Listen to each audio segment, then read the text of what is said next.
Hi, I'm Amy, this is House of Nash Eats, and today we're making Coca Cola Cake.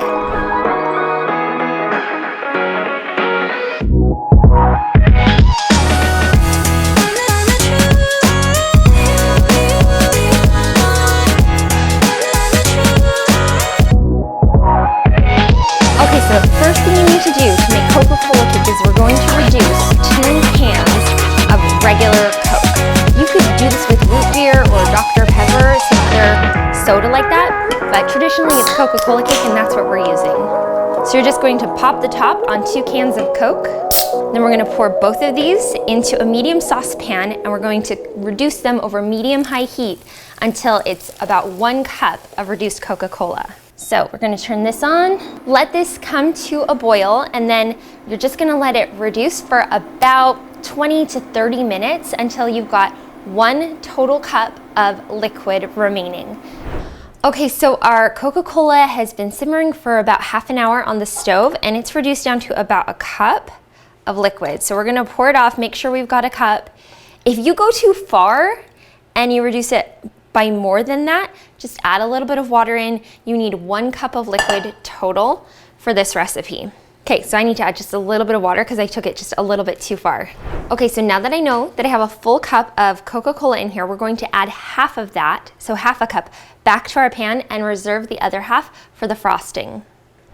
Okay, and then to our Coca-Cola, we're going to add 1 cup of butter, and then we're going to add half a cup of cocoa powder.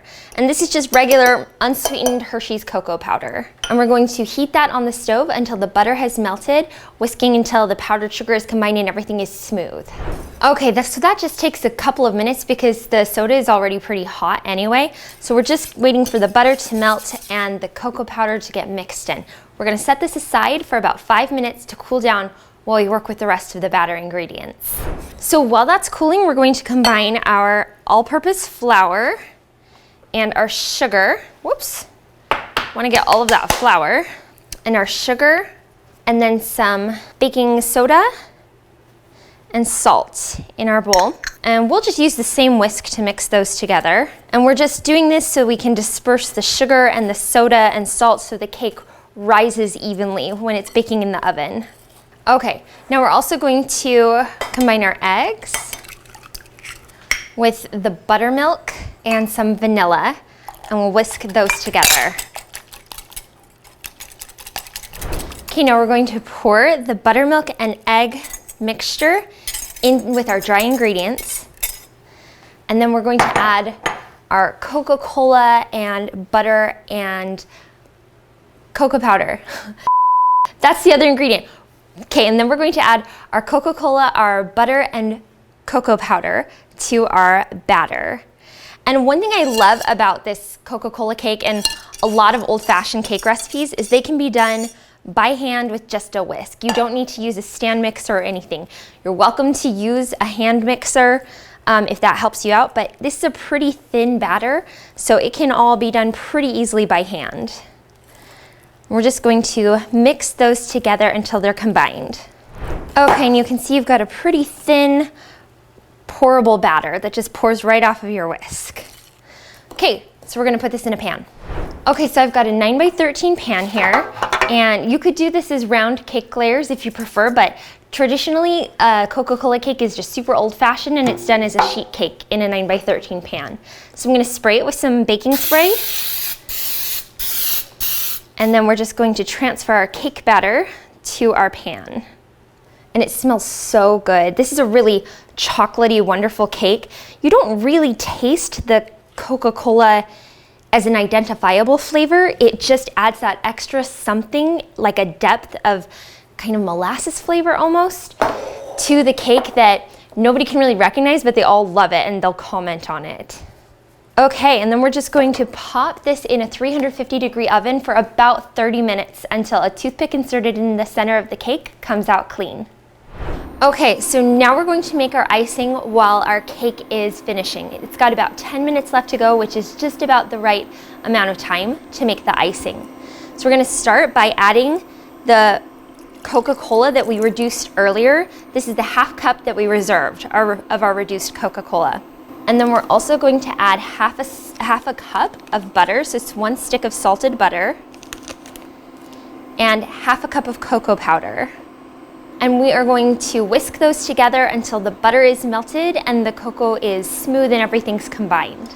So this only takes a couple of minutes over medium-high heat. It doesn't take that long, and once it's all melted and combined, we're going to take it off the heat and start whisking in the powdered sugar. This is one of those cooked icings, similar to ones that you'd see on like a Texas sheet cake. They're really popular in the South, and they set up firm. They don't stay like soft like a traditional buttercream frosting. Okay, that's all melted, so I'm gonna move it off the heat. And while it's still warm, I'm going to go ahead and add my vanilla extract. And then we're going to add our powdered sugar about half a cup at a time. Now, if your powdered sugar has lumps in it or like clumps, you might want to sift it first, because once those clumps go into the icing, it can be really hard to whisk them out and they'll kind of be there for good. So maybe consider sifting it first if you tend to have clumpy powdered sugar. So I'm just going to add a little bit at a time, and then we're going to whisk until it's combined and keep adding the rest of the flour. And keep adding the rest of the powdered sugar.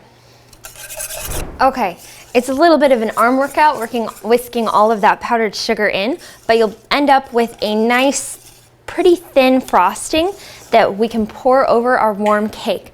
If you get this done a little bit too early and it starts setting up, just set it over the stove over a bare simmer, really low heat, to warm it up just a little bit, to keep it pourable, so it will pour over the cake. Okay, you can see when I lift it up out of the pot, it's really thin, it just pours right off. It doesn't even hold on the whisk. But that texture is going to set up into that firm fudgy layer that tops the cake and keeps it super moist because it seals the moisture in under the icing. Okay, so the cake just came out of the oven, and I'm giving the icing one final whisk just so it's smooth. Then we're gonna pour this on top of the cake. And I like to do this in one pour to cover it because it will kind of settle. And if you spread it afterwards, it doesn't always look quite as nice.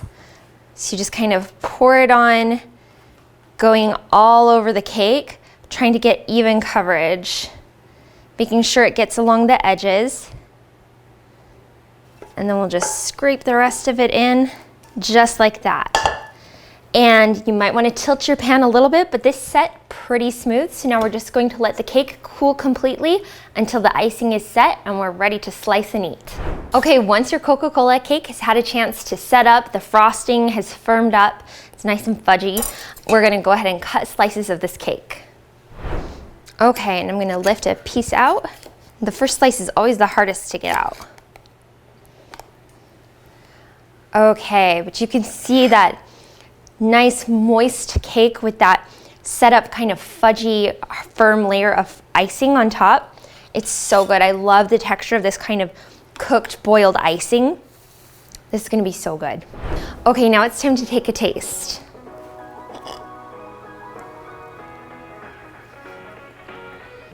You guys, this is such a good cake. It's almost like a cross between a brownie and chocolate cake. It's got that thick layer of fudgy icing with the moist chocolate Coca Cola cake underneath. And it's just got this depth of flavor that you can't quite put your finger on what's special about it, but it's that reduced Coca Cola. You guys, I hope you love this old-fashioned Southern Coca Cola cake. It is such a good one. Be sure to like and subscribe for more great recipes just like this.